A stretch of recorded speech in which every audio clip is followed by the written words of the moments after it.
আজ সকালে ঘুম থেকে উঠে এসেছি, আব্বু বলছিল এই টিনগুলো নামাতে হবে। তাই আমার আব্বু ওপরে উঠে গেছে, ধীরে ধীরে একটা করে নামিয়ে ফেলছে। সো হ্যালো এভরিওয়ান, কেমন আছো সবাই? আমি তাসলিমা তোমাদের মাঝে নিয়ে চলে এসেছি ছোট্ট একটা মিনি ব্লগ। তক্তা ইটগুলো এই ঘরে ফেলে দিয়েছে, আর আজ দুপুরে সব কাজ কমপ্লিট করে এখন বসেছি খেতে।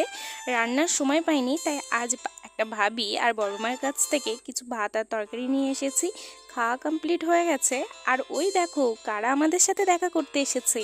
আর এদিকে রোদ হচ্ছে, তার উপরে বৃষ্টি পড়ছে, যেন ঝিকিমিকি করছে। ফোনে কতটা বোঝা যাচ্ছে আমি জানি না, অরিজিনাল আরও অনেক বেশি সুন্দর লাগছে। আর এই পাটকাঠিগুলো মেলে দিয়ে প্রাকৃতিক সৌন্দর্য আরও 10 গুণ বেড়ে গেছে। আর সন্ধ্যাবেলা বড়মাদের বাড়ি এসে দেখি বড়মা মৌরি ভাজছে। হেব্বে একটা স্মেল বের হচ্ছে, জানোই তো মৌরির একটা সুন্দর স্মেল বেরোয়। আর টাকা ভিজে গেছে, তাই শুকিয়ে নিচ্ছিল, আর আমি বলছিলাম টাকাটা যেন পুড়ে না যায়। আর তারপর ছিল টি টাইম, চা খাচ্ছিলাম। চা নেই, তারপরেও খাচ্ছিলাম, মানে মুখের উপরে কাপটা উপর করে দিয়েছি।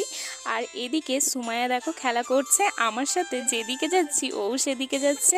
আর তারপর খাচ্ছিলাম লেবু, বাতাবি লেবু, পিঙ্কেশ পিঙ্কেশ একটা ভাব। আমার ছোটোবেলা থেকে এই লেবু খেতে অনেক ভালো লাগে। তো আজকের মতো টাটা, দেখা হচ্ছে পরবর্তী ভিডিওতে।